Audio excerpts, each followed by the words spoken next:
Welcome to Chillin' 101. We hope this video helps.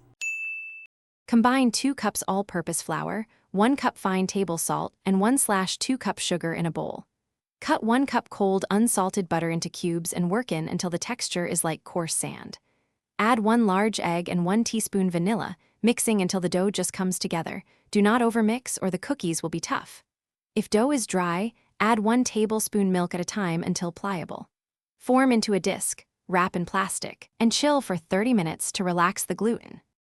Roll dough to 3.5 mm thickness and cut shapes. Chill 15 minutes before baking.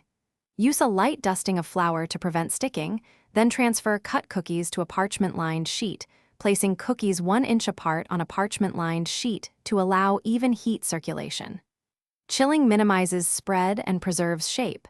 If dough softens, return to fridge for 10 minutes. Bake at 350 degrees F for 10-12 minutes until edges are set.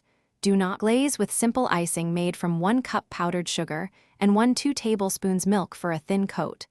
Adjust milk by drops to reach desired consistency.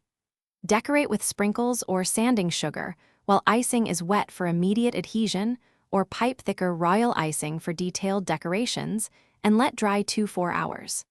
For longer storage, layer cookies with parchment between layers to prevent sticking. Store cooled cookies in an airtight container up to 7 days at room temperature, or freeze up to 3 months, wrapped tightly for best freshness.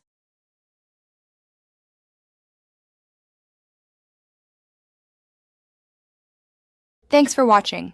Consider subscribing if we helped you.